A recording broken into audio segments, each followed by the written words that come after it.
Bonjour la famille et bienvenue sur la chaîne officielle de AvaCI pour actualité et vente automobile en Côte d'Ivoire. Couler une bielle. Voilà une expression qui revient bien souvent dans le domaine de la mécanique automobile. Et il s'agit en fait d'une situation catastrophique pour un moteur.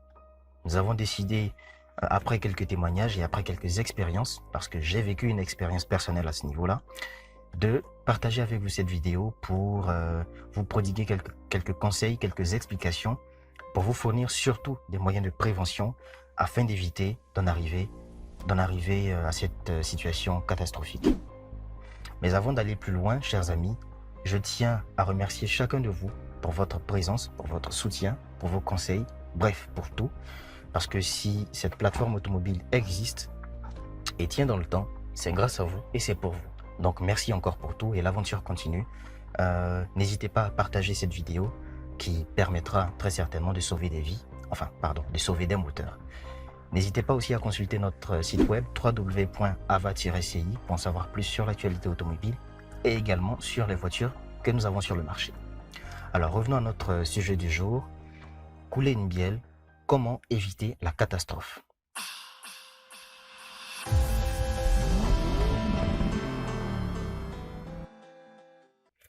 Alors, par définition simple, une bielle est en fait un composant mécanique d'un moteur automobile qui est chargé de transmettre la force entre le piston et le vilebrequin. Alors, l'expression « couler une bielle » tient de l'échauffement anormal, de la surchauffe du moteur, généralement par défaut de lubrification, qui entraîne alors la déformation ou la fonte des coussinets anti-friction. Les coussinets anti-friction sont des éléments qui sont contenus dans la bielle. Donc, si en cas de surchauffe du moteur, ces éléments-là peuvent fondre ou peuvent se déformer. À ce moment-là, on dit que vous avez coulé une bielle.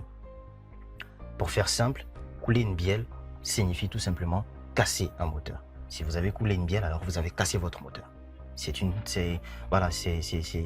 cas le plus extrême au niveau des problèmes qu'un moteur peut avoir. Et dans la plupart des cas, eh bien, le moteur peut être irrécupérable. Si vous avez la chance, si ce n'est pas trop grave, peut-être que quelques travaux au niveau notamment du vilebrequin ou de quelques composants vous aideront à retrouver le moteur, mais pas nécessairement au meilleur de ses performances. Mais dans la plupart des cas, quand cette situation arrive, eh bien, le moteur est tout simplement irrécupérable. Alors, j'ai parlé tout à l'heure de défaut de lubrification. Il faut que je revienne donc sur l'importance de la lubrification, l'importance de l'huile moteur, puisque c'est de ça qu'il s'agit. Le moteur étant un assemblage de composants mécaniques, de pièces métalliques aussi, l'huile qu'on injecte dans le moteur vient en fait assurer la fluidité dans ces mouvements-là. Donc, quand ces pièces-là tournent, l'huile vient faciliter, l'huile vient éviter en fait qu'il y ait des frictions entre eux. Voilà pourquoi est-ce que l'huile moteur est très importante. Voilà pourquoi est-ce qu'il faut qu'il y en ait en quantité suffisante dans le moteur. Pas trop d'huile, pas trop peu d'huile, mais l'huile, la quantité normale qu'il faut. Et ça, c'est indiqué au niveau de la jauge du moteur. Donc, étant donné que l'huile est importante, il faut vraiment faire attention pour ne pas que votre moteur souffre d'une quelconque absence, d'une quelconque insuffisance, pardon. Alors, quels sont les moyens de prévention à la disposition des automobilistes pour éviter justement de couler une bielle, pour éviter d'en arriver à casser leur moteur? En premier lieu, je vais citer le contrôle régulier du niveau de la quantité d'huile dans le moteur. C'est un contrôle que tout automobiliste peut réaliser sur son véhicule de façon régulière, au moins une fois dans la semaine, parce que voilà, tous les jours ce n'est pas évident, vu que souvent dans la précipitation, on sort, on démarre la voiture, on s'en va. Mais au moins une fois dans la semaine, il faut pouvoir contrôler, il faut pouvoir jauger la quantité d'huile dans le moteur. Ça se fait tout simplement au niveau du capot. Et voilà, ce n'est pas quelque chose de très compliqué, puisque sur la jauge, il y a le niveau qui est indiqué quand vous insérez et quand vous retirez, vous verrez. Bref, donc premièrement, contrôler le niveau d'huile, la quantité d'huile dans le moteur. En deuxième position, il faut respecter les rendez-vous de vidange. Quand on vous donne un kilométrage, par exemple 5000 km, et que ces 5000 km sont arrivés, il faudrait que vous ayez procédé à la vidange de votre moteur. Si vous allez au-delà, vous mettez en danger. On ne sait jamais. Donc avant même que les 5000 km arrivent, ou avant que les 10 000 km arrivent, vous vous préparez pour pouvoir réaliser cette vidange-là, mais avec une huile de bonne qualité. attention à ne pas acheter n'importe quelle huile pour la vidange de votre moteur parce que c'est l'élément capital sur votre voiture. Donc, il faut vraiment faire attention. En troisième position, eh bien, moi j'appelle ça tout simplement la vigilance en tant qu'automobiliste. Oui, la vigilance, parce qu'il y va de la survie de votre moteur. En tant qu'automobiliste, vous devez être prudent, vous devez être vigilant lorsque vous conduisez. Cette vigilance-là, ce moyen de recours-là, entre le moteur et l'automobiliste, se trouve devant lui. Il s'agit du tableau de bord. Parce que sur le tableau de bord, il y a plusieurs voyants qui, en fonction de l'état de la voiture, en fonction de l'état de fonctionnement de la voiture, vous signaleront des anomalies plus ou moins graves. Donc, quand vous mettez le contact sur la voiture, vous allez voir qu'il y a différents voyants qui s'allument. Et quand vous démarrez, certains d'entre eux s'éteignent. Mais moi, je mets l'accent principalement sur le voyant d'huile moteur. Quand vous mettez le contact, il s'allume. Quand vous démarrez, normalement, s'il n'y a pas de problème, il s'éteint. Vous voyez, normalement, s'il n'y a pas de problème, il s'éteint. Alors, vous prenez la route, vous vous mettez à conduire. Mais si pendant que vous êtes en train de conduire, ce voyant-là s'allume, c'est un voyant pratiquement universel. Il a pratiquement le même design sur de nombreux véhicules. Bon, il est possible qu'il y ait des exceptions, mais voilà. D'une façon générale, c'est le même design, c'est le même principe. Quand vous voyez qu'il s'allume en rouge, alors arrêtez-vous immédiatement. Parce que le voyant du moteur qui s'allume signifie potentiellement l'insuffisance d'huile au niveau du moteur et une pression d'huile faible, trop faible. Donc quand il s'allume, ça veut dire que vous devez vous arrêter immédiatement parce que laisser le moteur continuer à tourner pendant que ce voyant est allumé, vous n'êtes pas loin de la casse, vous n'êtes pas loin de bousiller votre moteur au point où il sera probablement irrécupérable. C'est très important, c'est vraiment très important. Ce voyant-là ne doit pas être allumé pendant que vous conduisez. À moins que vous le fassiez en connaissance de cause, à moins que ce soit un problème, un défaut électrique ou bon, bref, je ne vais pas rentrer dans ces détails. Mais d'une manière générale, il ne peut pas s'allumer pendant que vous conduisez. Sinon, vous vous arrêtez tout de suite et vous faites appel à une remorqueuse pour remorquer le véhicule envoyé au garage pour des vérifications poussées. C'est très important. La vigilance du conducteur est le dernier recours, vraiment le dernier recours pour éviter d'en arriver à une telle situation. Je vais, comme je vous l'ai dit en début de vidéo, je vais revenir sur deux témoignages, dont le deuxième a été vécu personnellement. Le premier, en fait, c'est un monsieur qui a acheté une voiture à 7 millions. Je vais taire le modèle de la voiture parce que ça risque de faire mauvaise pub alors que la voiture n'a rien à voir. C'est le conducteur qui n'a pas été assez prudent.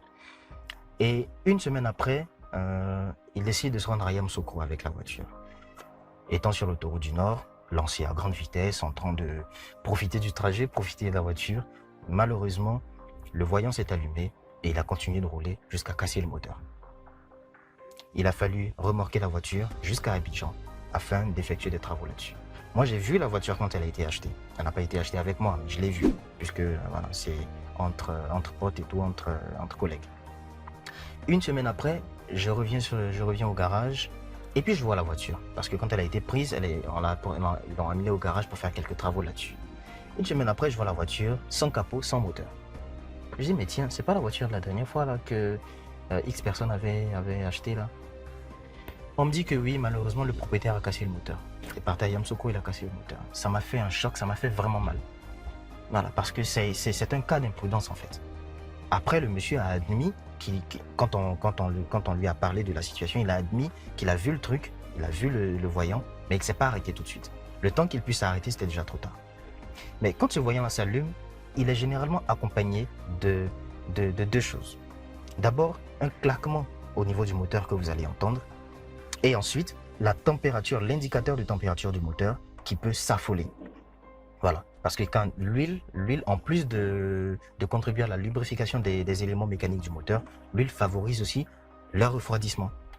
Donc, une fois qu'elle vient à manquer, il y a un risque de surchauffe. Et l'indicateur de température du moteur vous préviendra certainement. Donc, il y a deux éléments sur le tableau de bord qui peuvent vous alerter. L'indicateur de température ainsi que le voyant du moteur. Si vous les voyez, vous vous arrêtez. Le deuxième témoignage, comme je vous l'ai dit, me concerne personnellement. Un matin, je mets le contact et puis je remarque l'absence du voyant du moteur. Bon, ça m'a fait vraiment peur parce que je connais la situation, je connais la gravité du problème. Alors, j'ai tout de suite appelé le mécanicien pour lui poser des questions. Je dis, mais je mets le contact, je ne vois plus le voyant du moteur s'allumer. Il m'a demandé, est-ce que tu arrives à démarrer? Je dis, oui, j'arrive à démarrer. Il me dit, ok, si c'est le cas, il faut vérifier le niveau d'huile. J'ai vérifié, je lui ai dit, l'huile était au bon niveau. Il me dit, si tu arrives à démarrer et qu'il n'y a pas de problème de quantité d'huile, c'est probablement que le voyant d'huile moteur, l'ampoule qui alimente le voyant du moteur est grillée. Donc viens au garage, on va gérer ça. Il m'a rassuré que ce n'était pas un problème grave. Alors j'ai eu le courage de me rendre au garage et après avoir démonté le tableau de bord, on s'est rendu compte effectivement que l'ampoule était grillée. Tout de suite ça a été remplacé et après j'ai mis le contact, j'ai vu que tout s'allume, je démarre, ça s'éteint. Vous voyez un peu, parfois avec la routine, parfois avec l'habitude, certains éléments peuvent échapper à notre contrôle. Parce que chaque fois que vous mettez le contact, certains trucs s'allument, après ils s'éteignent. Comme ce n'est pas un voyant permanent, comme ce n'est pas un voyant qui reste allumé de façon permanente, il peut échapper à votre contrôle au niveau du contact. Quand vous mettez le contact, ce voyant-là doit impérativement s'allumer. Parce que c'est un contrôle en fait que la voiture fait, que le système fait avant que vous puissiez démarrer. Si vous démarrez et que ce voyant-là reste allumé, c'est un gros problème.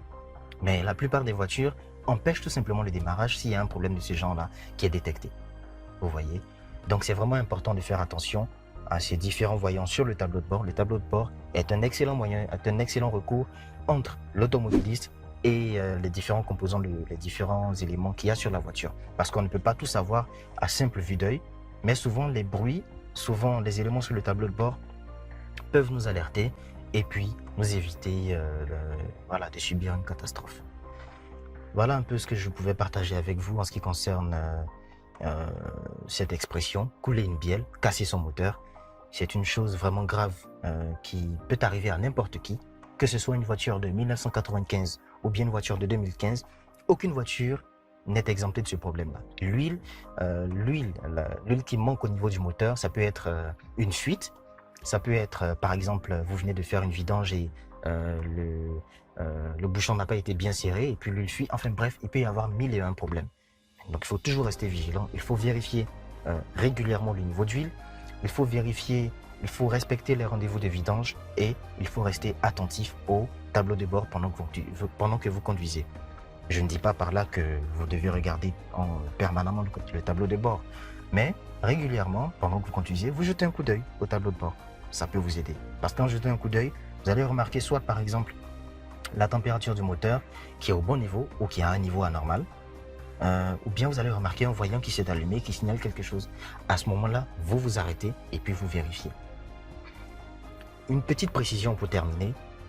Il y a certains véhicules qui sont équipés de 2 voyants d'huile moteur.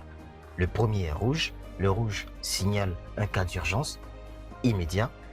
Et le deuxième est soit orange ou jaune. Quand il s'allume orange ou jaune, il signale en fait une quantité d'huile insuffisante au niveau du carter. À ce moment-là, un appoint d'huile peut régler la situation. Il suffit juste de compléter l'huile et puis de rouler. Vous pouvez vous rendre au garage. Vous pouvez sereinement vous rendre au garage pour pouvoir vérifier. Mais quand il s'allume rouge, là, il n'y a pas de demi-mesure. Il faut s'arrêter tout de suite. Donc, merci encore à vous de nous avoir suivis. J'espère que ces conseils-là vous seront d'une grande utilité. Franchement, n'hésitez pas à partager la vidéo pour aider les autres, pour aider ceux qui ne font pas forcément attention à ces détails-là, mais qui sont tellement importants. C'est tellement important, peu importe que vous soyez une femme ou un homme, je le dis parce que les histoires de mécanique, ça n'intéresse pas beaucoup les femmes. Et pourtant, il y a des femmes qui conduisent. Donc, tout le monde doit faire attention à ça pour préserver sa voiture, pour préserver son moteur.